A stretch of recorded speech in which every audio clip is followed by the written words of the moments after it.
yadda fa ka gankan nan da hancinka da idonka da kunninka da yatsunka haka mamanka ma ta ganka, haka mamanka ma ta ganka.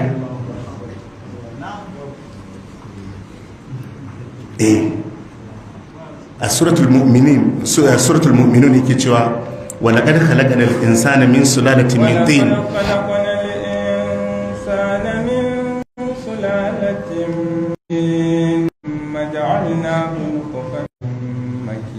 ثم خلقنا النطفة علقة